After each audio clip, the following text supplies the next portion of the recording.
अब आगे बढ़ते हैं। अब इसके बाद आता है सूचक, या इसको इंग्लिश में कहते हैं इंडिकेटर। तुम्हारी गाड़ियों में इंडिकेटर लगा होता है? Yes sir. इंडिकेटर, तो इंडिकेटर क्या काम करता है बताओ? बताता है कि हम इधर जाने वाले हैं। हमें बताता है कि इधर जाने वाले हैं, तुमको इंडिकेट करता है, तुमको सूचित करता है ना। तो यस वो सर। भी क्या है, एक प्रकार का सूचक है। इंडिकेटर की हिंदी होती है सूचक। सूचक मतलब सूचना देने वाला, किसी भी तरह की सूचना। तो गाड़ी में जो लगा होता है वो इंडिकेटर, वो क्या सूचना देता है कि तुमको दाहिने मुड़ना है या बाएं मुड़ना है। उसी प्रकार से कुछ पदार्थ ऐसे होते हैं, देखो हमने बताया कि अम्ल स्वाद में खट्टे होते हैं। पहले इधर आओ, अम्ल स्वाद में खट्टे होते हैं, ठीक। अब हर अम्ल को हम चाटेंगे तो है नहीं कि कोई भी अम्ल पूछा जा रहा है कि बताओ ये अम्ल है कि क्षार है, तो हम उसको सीधे उसमें जीभ घुसा दिए अपनी, या लेके एक चम्मच पी लिए। ऐसा तो होगा नहीं। No sir. ऐसा करोगे? No sir.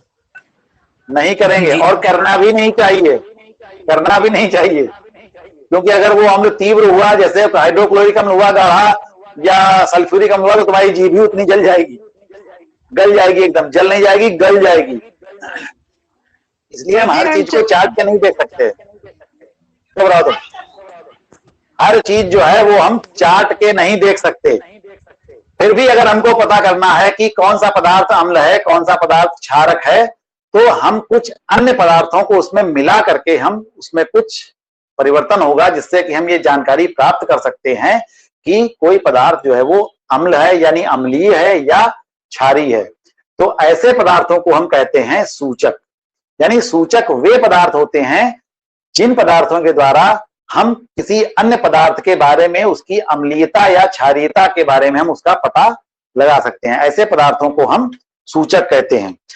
तो कुछ पदार्थों के को अम्ल या क्षार के जलीय विलयन में मिलाने पर क्या होता है, उनका रंग बदल जाता है। पहले उनका रंग कुछ और होगा, अगर उनको हम अम्ल में मिलाएंगे तो उनका रंग कुछ और हो जाएगा, क्षार में मिलाएंगे तो उनका रंग कुछ और हो जाएगा। यानी रंग बदल देते हैं अलग अलग अम्ल और क्षार में मिलाने पर।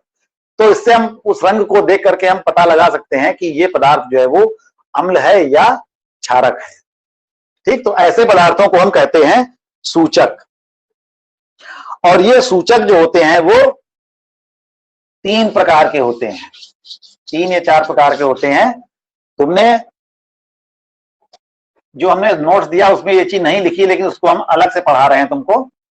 ये सूचक होते हैं, कुछ चीजें उसमें से आ जाएंगी। ये सूचक होते हैं, एक तो प्राकृतिक सूचक होते हैं, प्राकृतिक सूचक। दूसरे होते हैं संश्लेषित सूचक, संश्लेषित सूचक। और तीसरे होते हैं गंधीय सूचक। इसका डिवीजन थोड़ा सा अलग कर दिया, लेकिन लिखा मैटर वही है तुम्हारे में। अभी जो पढ़ाएंगे तो चीज वही आ जाएगी, गंधीय सूचक। अब ये प्राकृतिक सूचक क्या होते हैं? कुछ पदार्थ हमको प्रकृति में ऐसे मिले हुए हैं जिनसे हम ये जानकारी कर सकते हैं कि कोई पदार्थ जो है वो अम्लीय है या क्षारीय है। जो प्रकृति ने हमको दे रखे हैं, प्राकृतिक रूप से पाए जाते हैं। और वो सूचक हैं, जैसे एक मुख्य सूचक है लिटमस, इसका नाम तुमने सुना है, ये हमने तुम्हारे नोट्स में दे रखा है, लिटमस। दूसरा है एक हल्दी, हल्दी सब लोग जानते हो, घरों में खाई जाती है हमारे। तो इन चीजों के द्वारा भी हम पता कर सकते हैं कि कोई पदार्थ अम्लीय है या क्षारीय है। लिटमस क्या होता है? लिटमस एक प्रकार का द्रव जैसा पदार्थ होता है जो एक विशेष प्रकार के पौधों से निकाला जाता है। इन पौधों को हम कहते हैं लाइकेन, इन पौधों को कहते हैं लाइकेन। लाइकेन नामक पौधों के से ये पदार्थ निकाला जाता है, और उसको, इस पदार्थ को हम कहते हैं लिटमस। इस पदार्थ का रंग जो होता है मुख्य रूप से वो बैंगनी होता है। इस पदार्थ का रंग जो होता है वो बैंगनी होता है, या नीला टाइप का होता है, बैंगनी टाइप का। और हल्दी, हल्दी सब लोग जानते हो, हल्दी का रंग कैसा होता है?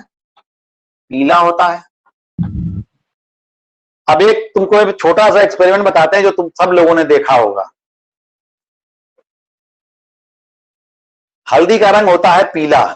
ठीक, जब कोई शुभ कार्य हो रहा होता है या पूजा पाठ हो रहा होता है तो हल्दी में क्या मिलाया जाता है टीका लगाने के लिए? तो पूजा पाठ में टीका लगाने के लिए क्या मिलाया? चूना मिलाया जाता है।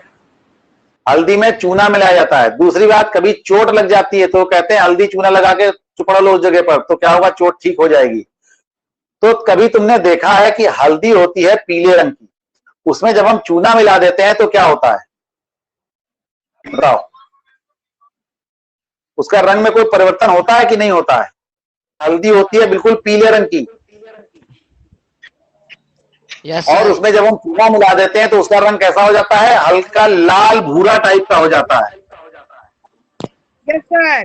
लाल भूरा टाइप का रंग हो जाता है। जो टीका लगाया जाता है माथे पर हल्दी चूने का, तो उसका रंग कैसा होता है? लाल होता है।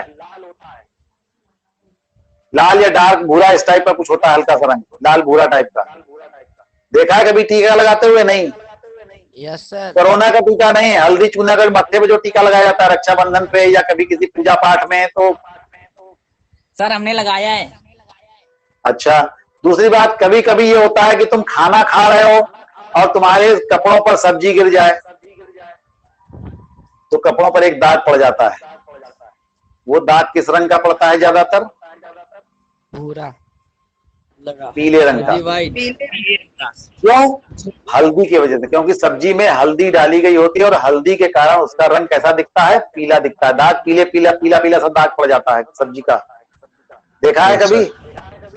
Yes sir. जब उसको धोने के लिए हम उस पर साबुन रगड़ते हैं तो सर जी लाल हो जाता है। तो लाल लाल सा हो जाता है कि नहीं? Yes sir. तो तुमको हमने दो एग्जाम्पल दिए। एक, हल्दी के साथ हमने क्या मिलाया? चूना मिलाया। दूसरा, हल्दी के साथ में क्या मिलाया? साबुन लगाया। दोनों ही स्थितियों में उसका रंग बदल गया। पहले क्या था? पीला था, बाद में क्या हो गया? लाल लाल सा हो गया। ठीक, यानी हल्दी ये बता रही है कि ये पदार्थ कैसा है, जो जिसके साथ हम मिला रहे हैं हल्दी को। क्या बता रही है? हल्दी के साथ हमने चूना मिलाया तो वो हो गया लाल रंग का। इसका मतलब चूना क्या है? वो क्षारीय पदार्थ है। चूने को हम क्या कहेंगे? वो क्षारीय पदार्थ है। और चूना क्या होता है वास्तव में? वो होता है कैल्शियम हाइड्रोक्साइड। चूने का जो सूत्र होता है वो होता है कैल्शियम हाइड्रोक्साइड। तो ये क्या होता है? क्षारक होता है। तो हल्दी जब किसी क्षारक के साथ क्रिया करती है तो वो उसका रंग बदल करके पीले से लाल भूरा सा हो जाता है। उसी प्रकार से जो साबुन होता है वो भी क्षारीय पदार्थ होता है। अभी क्षारक में हमने तुमको बताया था कि साबुन को स्वाद कैसा होता है, वही स्वाद जो होता है वो क्षारक का होता है। तो साबुन में भी क्या होता है? क्षारक होता है। तो क्षारक वहां पर भी क्रिया करता है हल्दी के साथ, तो क्या बन जाती है? हल्दी का रंग कैसा हो जाता है? वहां पर भी लाल सा हो जाता है। यानी हल्दी मिलाने पर किसी भी पदार्थ में हम ये बता सकते हैं कि वो अम्लीय है या क्षारीय है। अगर अम्लीय होगा तो उस पर कोई फर्क नहीं पड़ेगा, हल्दी पीली की पीली ही रहेगी। अम्लीय पदार्थों में हल्दी के रंग में कोई परिवर्तन नहीं होता है। लेकिन अगर कोई पदार्थ क्षारीय है तो उसका रंग जो होगा हल्दी का बदल करके लाल हो जाएगा। तो हल्दी से हमको पता चलता है कि ये कोई पदार्थ अम्लीय है या क्षारीय है। ठीक, आई बात समझ में? तो हल्दी हमको कहां से मिलती है? पौधों से मिलती है, प्रकृति से मिलती है। तो इसलिए हल्दी किस प्रकार का सूचक हो गया? प्राकृतिक सूचक हो गया। क्योंकि हल्दी क्या कर रही है? हमको ये बता रही है, हल्दी का इस्तेमाल करके हम ये जानकारी प्राप्त कर पा रहे हैं कि कोई पदार्थ अम्लीय है या क्षारीय। तो हल्दी क्या हुई? एक सूचक हुई। सूचक मतलब सूचना देने वाली, किस बात की? कि पदार्थ अम्लीय है या क्षारीय है। तो हल्दी क्या हुई? प्राकृतिक सूचक हुई। उसी प्रकार से ये लिटमस भी एक प्रकार का घोल होता है। तो इस घोल का रंग होता है बैंगनी या नीला टाइप का होता है। थोड़ा सा डिफरेंट टाइप का नीला, तो उसको बैंगनी भी कहा जा सकता है। बैंगनी नीला टाइप का उसका रंग होता है। अच्छा, अब अगर इस लिटमस की कुछ बूंदें, एक बर्तन लो, एक छोटा सा बर्तन लो, इसमें कोई द्रव भरा हुआ है, हम कहते हमको ये पता लगाना है कि ये द्रव अम्लीय है या क्षारीय है। अगर हम इसमें लिटमस विलयन डालते हैं तो उसका रंग अगर क्या हो जाता है? नीले से लाल हो जाता है।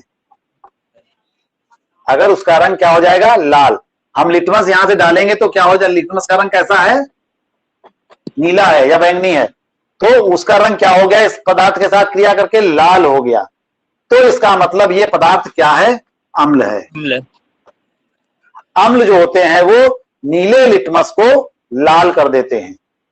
ठीक, उसी प्रकार से अगर कोई दूसरा पदार्थ है यहां पर और इसमें हमने लिटमस डाल दिया है, तो वो, अगर हमने इसमें लाल लिटमस डाल दिया है तो वो क्या बन जाएगा, वो नीला हो जाएगा।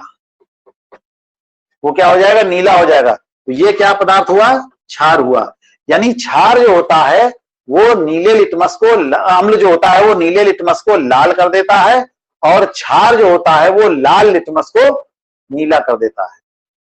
और लिटमस का इस्तेमाल करने के लिए हम लिटमस का विलयन कम ही इस्तेमाल करते हैं, लिटमस का पेपर ज्यादा इस्तेमाल करते हैं। पेपर कैसे बनाते हैं, पेपर की पतली पतली स्ट्रिप काट ली जाती हैं और उनको लिटमस के घोल में डुबो करके निकाल लिया जाता है, फिर सुखा दिया जाता है, तो उनके ऊपर लिटमस के विलयन की एक परत सी हल्की सी बन जाती है। तो इस प्रकार से लिटमस पेपर बन जाता है। तो जब हमको चेक करना होता है तो उसमें हम वो पट्टी डाल करके, कागज की स्ट्रिप जो होती है वो डाल करके निकाल लेते हैं, तो उसमें उसका रंग बदल जाता है, तो हमको दिख जाता है, हमको पूरा पदार्थ खराब नहीं करना पड़ता है। ऐसे हम इसमें हम 2-4 बूंद डालेंगे तो हमारा ये पूरा द्रव जो होगा वो बेकार हो जाएगा, फिर कोई काम का नहीं रह जाएगा। तो इस वजह से हम लिटमस पेपर का इस्तेमाल ज्यादा करते हैं, और उस पेपर को हम इसमें डुबो करके थोड़ा सा निकाल लेते हैं, या उसकी इसके कुछ बूंदे निकाल कर पेपर पर ड्रॉपर से कुछ बूंदे डाल देते हैं कागज के ऊपर, लिटमस कागज हमने बना लिया है, तो उस लिटमस पेपर का पर रंग बदल जाता है। तो उस रंग बदले हुए रंग को देख करके हम जान जाते हैं जो पदार्थ हमने इसके ऊपर डाला है, जिसकी बूंदे टपकाई हैं, वो पदार्थ अम्ल है या क्षार है। अगर नीला लिटमस लाल हो जाता है तो इसका मतलब वो पदार्थ कैसा है, अम्ल है, और अगर लाल लिटमस वो नीला हो जाता है तो वो पदार्थ कैसा है, क्षारक है। ठीक है, आई बात समझ में। तो ये 2 पदार्थ ऐसे हैं जो प्राकृतिक सूचक कहलाते हैं। सूचक क्यों है, क्योंकि ये इनसे हम ये सूचना प्राप्त कर पा रहे हैं कि कोई पदार्थ अम्ल है या क्षारक है, इसलिए ये पदार्थ क्या है, सूचक कहलाते हैं। तो ये प्राकृतिक सूचक है, हल्दी और लिटमस। समझ में आई बात? जी सर। अच्छा, तुमको अगर ध्यान रखना है कि कौन सा लिटमस किसमें कौन सा रंग बदलेगा, तो इसके लिए 2 शब्द याद रखो। हमने पिछले साल भी तुमको बताया था शायद, अनिल अनिल और छलनी। ये तुमको याद करने का एक तरीका है, ये कोई ऑथेंटिक तरीका नहीं कि किताब में नहीं मिलेगा कहीं, ये अपना बनाया हुआ तरीका है कि किसी चीज को याद रखने का एक तरीका है। आ से मतलब अम्ल, नी का मतलब नीला, ठीक, और ला का मतलब लाल। क्या बन गया, अम्ल जो होता है वो नीले को लाल कर देता है। अम्ल जो होता है वो नीले लिटमस को लाल कर देता है। तो जो नीले लिटमस को लाल करे वो पदार्थ कौन सा होगा, अम्ल होगा। ऐसे ही छलनी, अब छा यहां पर ये वाला बनाया गया क्योंकि छलनी शब्द होता है तो इस वजह से, लेकिन समझना तुमको कैसे है, छा का मतलब हो गया यहां पर क्षारक, ला का मतलब लाल, और नी का मतलब नीला। यानी क्षारक जो होंगे वो क्या करेंगे, लाल को नीला कर देंगे। क्रम से चलो, क्षारक लाल को नीला करता है, अम्ल नीले को लाल करता है। तो इस तरीके से करोगे तो तुमको याद रहेगा, ये हमेशा भूलोगे नहीं कि कौन क्या करता है। ये कुछ समझ में आया? यस सर जी। ये सब याद करने के लिए कुछ तरीके बना लिए जाते हैं, याद करने के लिए कुछ अपने तरीके बना लिए जाते हैं जिससे कि हम आसानी से चीजों को याद रख सकें। तो 2 नाम याद रखने हैं, अनिल और छलनी। इससे तुम तुरंत पता लग, मन में क्या तुमसे पूछा गया कि अम्ल क्या करता है, लिटमस पर क्या प्रभाव पड़ता है, अम्लों का लिटमस पर क्या प्रभाव पड़ता है, तुमसे प्रश्न पूछा जाए, तुम दिमाग में अनिल पे जाओ, मतलब अम्ल जो होता है नीले को लाल करता है। दिमाग में तुमने सोच लिया, बस जवाब दे दो कि अम्ल क्या करता है, नीले लिटमस को लाल कर देता है, लाल कर, बस। समझ आया? तो इस तरीके से तुम याद रख सकते हो। दूसरे होते हैं संश्लेषित सूचक, मतलब ये प्राकृतिक नहीं है, ये बनाए जाते हैं। तो ये विशेष प्रकार के रासायनिक पदार्थ होते हैं जो प्रयोगशाला में बनाए गए हैं, तो इनको कहते हैं हम संश्लेषित सूचक। जो देखो लिटमस और हल्दी हमको कहां से मिल रहे हैं? प्रकृति से मिल रहे हैं, पौधों से प्राप्त हो रहे हैं, तो प्राकृतिक हैं वो। लेकिन संश्लेषित जो प्राकृतिक नहीं है बल्कि प्रयोगशाला में बनाए जाते हैं, विभिन्न रासायनिक पदार्थों का इस्तेमाल करके ये चीजें बनाई गई हैं, तो वो मुख्य रूप से हैं जो इस्तेमाल सबसे ज्यादा होते हैं तो बहुत सारे, लेकिन तुम दो ही याद रखो, वही बहुत है। एक है मेथिल ऑरेंज, एक संश्लेषित सूचक है, उसको कहते हैं मेथिल ऑरेंज, और दूसरा होता है फिनोल्फ्थलीन। इसको लिखना ठीक से सीख लो, इसकी स्पेलिंग और इसको बोलना भी थी। फिनोल्फ्थलीन, फिनोल्फ्थलीन, ला भी आधा और आधा था, दोनों जल्दी जल्दी बोल रहे हैं। फिनोल्फ्थलीन, ये दो पदार्थ ऐसे हैं जो संश्लेषित सूचक के रूप में सबसे ज्यादा प्रयोग किए जाते हैं। मेथिल ऑरेंज जो होता है, अब इसके नाम में ही क्या लगा है? ऑरेंज। ऑरेंज का मतलब क्या होता है? कौन से रंग को ऑरेंज कहते हैं? हिंदी में क्या कहते हैं ऑरेंज? तो क्या कहते हैं? नारंगी रंग। यानी मेथिल ऑरेंज जो होता है वो किस रंग का होता है? नारंगी रंग का होता है। मेथिल ऑरेंज जो होता है वो नारंगी रंग का होता है, और फिनोल्फ्थलीन जो होता है वो रंगहीन होता है।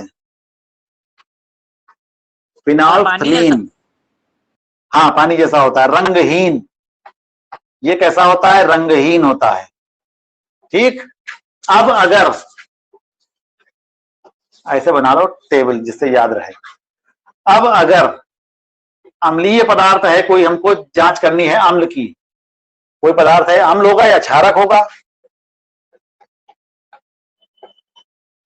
एक बर्तन में हमने थोड़ा सा पदार्थ ले लिया अलग, जो जिस पदार्थ की हमको जांच करनी है उसका थोड़ा सा 2, 3, 4, 5 ड्रॉप हमने एक दूसरे बर्तन में निकाल लिया।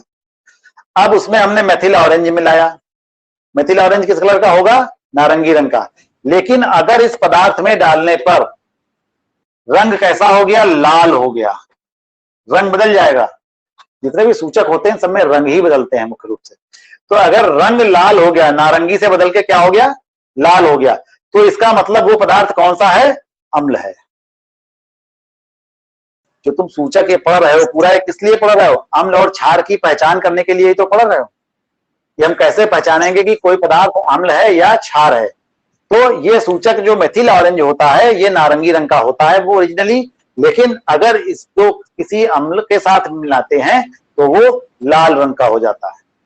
ठीक, मेथिल ऑरेंज जो होता है वो नारंगी से लाल हो जाता है अगर, तो इसका मतलब जिस पदार्थ में हमने इसको मिलाया है वो पदार्थ क्या है?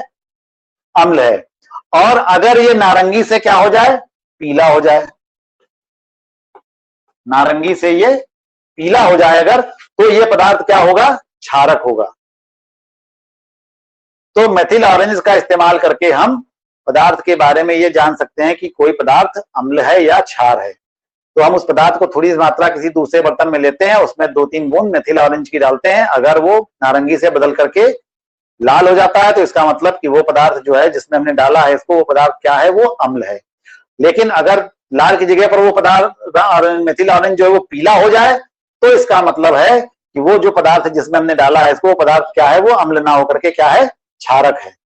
ठीक, तो इस प्रकार से मेथिल ऑरेंज के द्वारा भी हम पता कर सकते हैं कि कोई पदार्थ अम्ल है या क्षार है।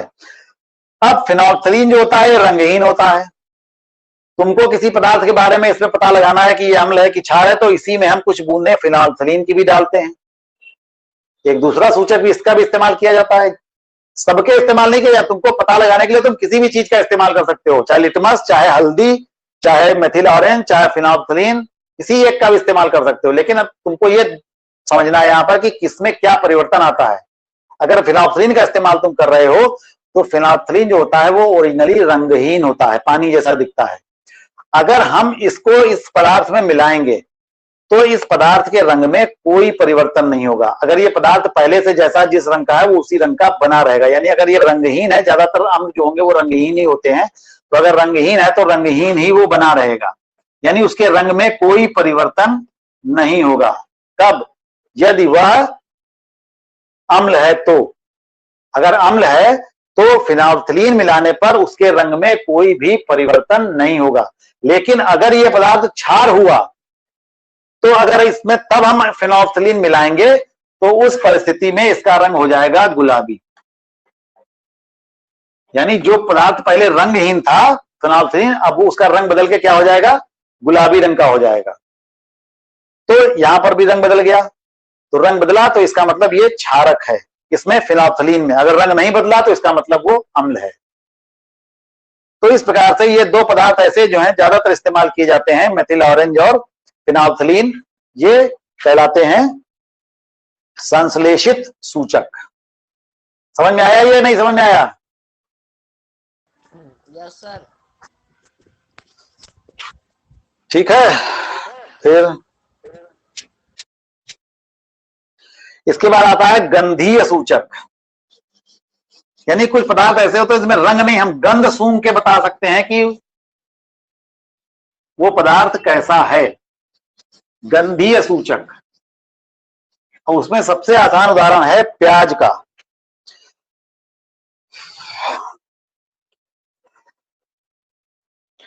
प्याज की महक सब लोग पहचानते हो? प्याज की गंध कैसी होती है सब लोग पहचानते हो? Yes sir.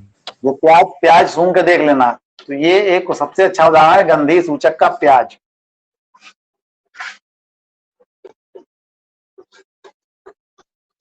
तो ये प्याज की गंध हम सब लोग पहचानते हैं।